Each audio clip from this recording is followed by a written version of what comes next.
Seuls les élus possèdent ces 7 marques invisibles. La 6e va vous surprendre. Tout le monde ne s'en rend pas compte, mais certaines personnes portent quelque chose de différent en elles. Ce n'est ni de la chance, ni une coïncidence.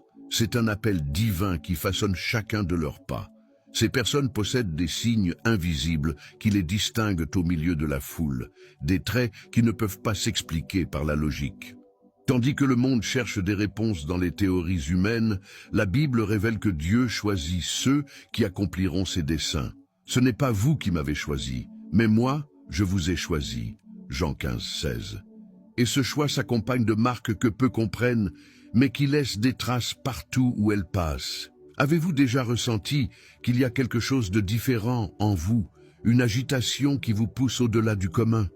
Cela peut être la preuve que Dieu a un plan spécifique pour votre vie. Ne négligez pas ces signes, car chaque détail compte. Tout comme Moïse a résisté à l'appel jusqu'à comprendre son rôle, il se peut que votre but ne soit pas encore clair, mais continuez d'avancer. Car c'est Dieu qui produit en vous le vouloir et le faire selon son bon plaisir. Philippiens 2, 13. La première marque est exclusion sociale inexplicable. Celui qui porte la lumière de Dieu ne passe pas inaperçu. La présence du Saint-Esprit dérange ceux qui vivent dans les ténèbres, car la vérité révèle ce que beaucoup tentent de cacher. Ce n'est pas un hasard si des personnes négatives et manipulatrices commencent à s'éloigner sans raison apparente. Jésus a déjà averti « Si le monde vous hait, sachez qu'il m'a haï avant vous. » Jean 15, 18. Ce rejet n'est pas toujours compris immédiatement, mais il fait partie du processus de celui qui porte un appel divin. Cet éloignement n'est pas une perte, mais une protection. Dieu sépare les élus de ce qui pourrait les détourner de leur mission. Prenez l'exemple de David, qui a affronté la jalousie de Saül, parce que son onction révélait l'insécurité du roi. Bien qu'il ait été persécuté, David est resté fidèle, car il savait que l'approbation des hommes ne définit pas la valeur d'une personne. Il est écrit dans Proverbe 29, 25, « La crainte des hommes tend un piège, mais celui qui se confie en l'Éternel est en sûreté. » Cette confiance permet aux élus de rester fermes, même lorsqu'ils sont mal compris. Si des personnes se sont éloignées de vous sans raison apparente, ne voyez pas cela comme un rejet, mais comme un signe que Dieu prépare votre chemin. La lumière que vous portez dérange ceux qui ne veulent pas changer, mais elle attire ceux qui cherchent la vérité. Restez ferme, car le secret se trouve dans le psaume 1. Heureux l'homme qui ne marche pas selon le conseil des méchants, qui ne s'arrête pas sur la voie des pécheurs, et qui ne s'assied pas en compagnie des moqueurs. Dieu purifie votre parcours afin que votre prochain pas soit plus léger. Deuxième marque, pressentiment et discernement spirituel. Les élus de Dieu développent une sensibilité spirituelle qui dépasse la logique humaine. Il arrive parfois que le cœur perçoive ce que les yeux ne voient pas, et que l'esprit ressente ce que l'intelligence ne comprend pas. Ce discernement n'est pas le fruit de l'imagination, mais un don accordé par Dieu, comme ce fut le cas de Joseph, dont la compréhension des rêves révéla l'avenir de l'Égypte, Genèse 41, 25. Cette perception sert de boussole pour éviter les pièges et prendre des décisions en accord avec la volonté divine. Ce n'est pas toujours facile de comprendre ces pressentiments, surtout lorsqu'ils avertissent de situations difficiles. Pourtant, les ignorer peut conduire à de mauvais choix. L'apôtre Paul, en voyage vers Rome, pressentit que la traversée serait périlleuse, mais il fut ignoré par les marins. Actes 27, 10. Le résultat fut une tempête dévastatrice. Ce don n'existe pas pour provoquer la peur, mais pour protéger et guider. C'est pourquoi Proverbe 3 enseigne « Confie-toi en l'Éternel de tout ton cœur, et ne t'appuie pas sur ta sagesse. Reconnais-le dans toutes tes voies, et il aplanira tes sentiers. » Si vous avez déjà ressenti une alerte intérieure concernant des personnes ou des situations, sachez que c'est l'un des signes de l'appel divin. N'ignorez pas cette voix intérieure, car c'est le Saint-Esprit qui parle à votre cœur. Priez en demandant la sagesse pour interpréter ces signes, comme Salomon l'a fait en demandant l'intelligence pour gouverner. 1 Roi 3, 9. Dieu accorde le discernement à ceux qui cherchent à vivre selon sa volonté, les préparant à ce qui les attend. Troisième marque, persécution sans motif. Être choisi par Dieu ne signifie pas vivre sans opposition. Au contraire, la lumière que vous portez provoque un malaise chez ceux qui refusent la vérité. Jésus a averti ses disciples, « Si le monde vous hait, sachez qu'il m'a haï avant vous. » Jean 15, 18. Ce rejet n'est pas personnel, mais spirituel. Ceux qui vivent dans les ténèbres se sentent dérangés par la présence du Saint-Esprit chez les élus et, bien souvent, ils attaquent sans raison apparente. Ces persécutions peuvent venir de personnes proches, de collègues de travail ou même d'inconnus. Joseph a subi le mépris de ses propres frères à cause des rêves que Dieu lui avait donnés. Genèse 37, 4-5. Daniel a été jeté dans la fosse aux lions pour avoir gardé sa foi en Dieu. Daniel 6, 16. Ces exemples montrent que l'opposition est inévitable, mais la protection divine est assurée. Ésaïe 54, 17 déclare « Aucune arme forgée contre toi ne réussira, et toute langue qui s'élèvera en justice contre toi, tu la condamneras. » La persécution peut blesser, mais elle ne peut empêcher le plan de Dieu. Si vous faites face à des critiques et des attaques sans en comprendre la raison, sachez que cela confirme votre position d'élu. Le monde ne comprend pas ce que Dieu a déposé en vous, mais cela ne doit pas ébranler votre foi. Tenez bon, car Jésus a promis « Vous aurez des tribulations dans le monde, mais prenez courage, j'ai vaincu le monde. » Jean 16, 33. Chaque persécution est un signe que vous êtes sur le bon chemin et Dieu utilisera même les injustices pour façonner votre caractère. Quatrième marque, prière puissante et efficace. La prière d'un cœur sincère a le pouvoir de toucher le ciel et de transformer la terre. Lorsqu'un élu s'approche de Dieu avec foi, ses paroles ne se perdent pas dans le vide, mais atteignent le trône du Très-Haut. Jacques 5, 16 déclare « La prière fervente du juste a une grande efficacité. » Il ne s'agit pas de réciter de belles paroles, mais de prier avec foi, en croyant que Dieu entend et répond. Élie, homme sujet aux mêmes faiblesses que nous, a prié pour qu'il ne pleuve pas, et le ciel est resté fermé pendant 3 ans et demi. Jacques 5, 17. Voilà la puissance de la prière de celui qui vit selon la volonté de Dieu. L'efficacité de la prière ne dépend pas du volume de la voix, mais de la communion avec le Saint-Esprit. Jésus a enseigné qu'il n'est pas nécessaire de multiplier les mots pour être entendu, car le Père sait déjà ce dont nous avons besoin avant même que nous le demandions. Matthieu 6. Le secret réside dans la prière faite avec foi, en sachant que le moment et la manière de la réponse appartiennent à Dieu. Ainsi, Anne, malgré son chagrin, a prié avec ferveur et a reçu le miracle de la naissance de Samuel. 1 Samuel chapitre 1.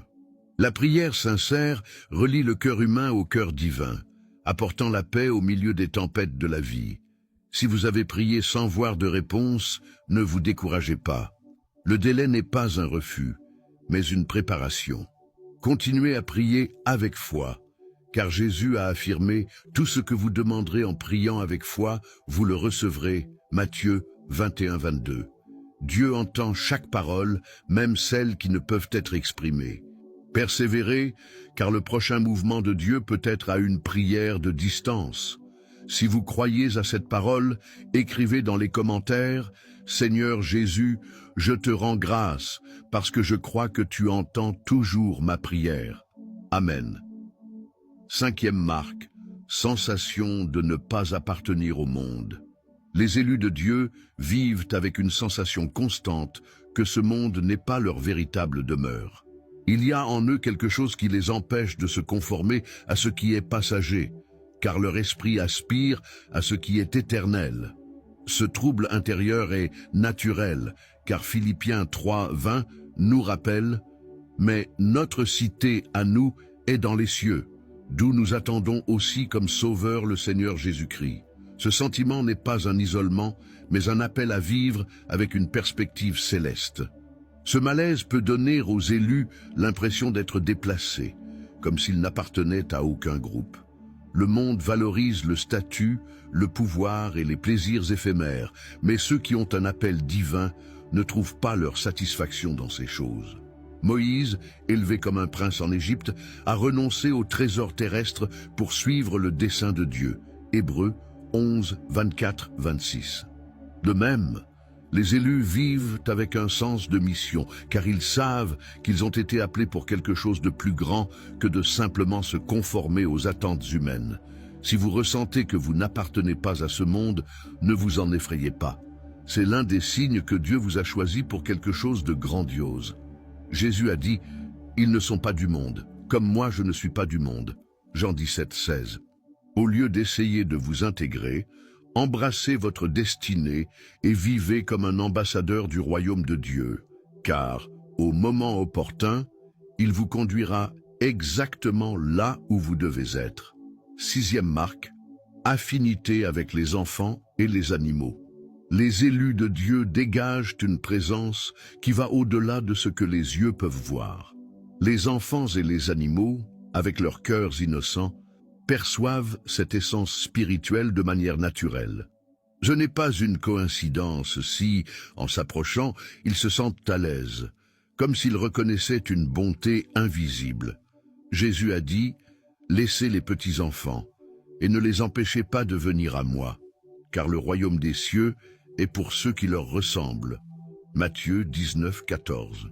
Tout comme les enfants étaient attirés par l'amour et la compassion de Jésus, les élus reflètent cette même lumière. Cette affinité révèle la pureté de cœur de ceux qui vivent en communion avec Dieu. Les animaux, guidés par leur instinct, ressentent la sécurité auprès de ceux qui portent la paix divine. C'est comme Daniel dans la fosse aux lions. Au lieu de représenter une menace, les fauves ont reconnu la présence de Dieu et ne l'ont pas touché. Daniel 6, 22. De même, les enfants et les animaux s'approchent spontanément des élus sans crainte, car ils perçoivent en eux un esprit qui transmet amour, protection et harmonie. Si vous constatez que votre présence apaise les enfants agités, ou que les animaux viennent spontanément vers vous, sachez que cela peut être un signe de votre appel. La paix que vous portez est le fruit de la présence de Dieu dans votre vie, comme le dit Ésaïe 26, 3. À celui qui est ferme dans ses sentiments, tu assures la paix parce qu'il se confie en toi. Continuez à être ce phare de lumière, car votre influence silencieuse touche les cœurs d'une manière que vous n'imaginez même pas. Septième marque, message, en rêve et signe. Les rêves ont toujours été l'un des moyens par lesquels Dieu révèle ses plans aux élus. Depuis les temps bibliques, il utilise ce moyen pour guider, avertir et réconforter. Daniel, par exemple, a reçu l'interprétation du rêve du roi Nabuchodonosor, que personne d'autre ne pouvait comprendre. Il est écrit dans Daniel 2, 21, 22. Il révèle ce qui est profond et caché, il connaît ce qui est dans les ténèbres, et la lumière demeure avec lui. Ces rêves ne sont pas de simples coïncidences, mais des messages directs qui apportent de la clarté dans les moments d'incertitude. En plus des rêves, Dieu parle aussi à travers des signes dans la vie quotidienne. Cela peut être un mot qui apparaît au moment opportun, une porte qui s'ouvre de manière inattendue, ou même des rencontres apparemment fortuites qui changent le cours de la vie. Le prophète Élie a entendu la voix de Dieu, non pas dans le vent violent ou dans le tremblement de terre, mais dans un murmure doux et léger. 1 Rois 19, 11, 12. De la même manière, les élus développent une sensibilité pour percevoir ces signes qui passent inaperçus aux yeux du commun des mortels, car le Saint-Esprit leur enseigne à discerner le temps et la manière dont les choses se produisent. Si vous avez reçu des rêves marquants ou remarqué des schémas qui semblent plus que de simples coïncidences, ne négligez pas ces signes. Ils peuvent être la réponse de Dieu aux prières que vous avez formulées. Job 33, 14, 15 affirme « Dieu parle cependant, tantôt d'une manière, tantôt d'une autre, et l'on n'y prend point garde. Il parle par des songes, par des visions nocturnes, quand les hommes sont livrés à un profond sommeil, lorsqu'ils sont endormis sur leur couche. Soyez attentifs. car ce que vous recherchez pourrait déjà avoir été révélé. Si, tout au long de ce contenu, vous vous êtes reconnu dans ces signes, sachez que ce n'est pas le fruit du hasard. Dieu a quelque chose de spécial réservé pour vous. Et ces marques invisibles sont la preuve que votre appel est bien réel. Cependant, porter ce dessein exige un engagement. Jésus a dit « À qui l'on a beaucoup donné, il sera beaucoup demandé ». Luc 12, 48. Ignorer ces signes, c'est passer à côté de l'opportunité de vivre ce que Dieu a préparé. Ne laissez ni la peur ni le doute vous empêcher d'avancer. Le moment d'agir, c'est maintenant. Renforcez votre foi. Cherchez une plus grande intimité avec Dieu et restez attentifs aux signes qu'il continue d'envoyer. Rappelez-vous que les plus grandes transformations commencent lorsque vous répondez à l'appel. Et si le monde ne comprend pas ce que vous portez en vous, ne vous inquiétez pas, l'important, c'est que le ciel reconnaît votre nom. Après tout, le Seigneur est fidèle. Il vous affermira et vous préservera du malin. 2 Thessaloniciens 3, 3. Et vous, avez-vous déjà perçu ces signes dans votre vie? Écrivez un commentaire pour partager votre expérience. Profitez-en pour regarder notre vidéo où nous parlons des 7 types de personnes que vous ne devriez jamais aider. Cela peut sembler surprenant, mais vous devez savoir qui sont ces personnes que vous essayez d'aider avec de bonnes intentions, mais auprès desquelles vous pourriez commettre une grave erreur. Cliquez dès maintenant sur la vidéo qui apparaît à l'écran ou sur le premier commentaire. Que Dieu ouvre vos yeux et accorde la paix à votre cœur. Amen.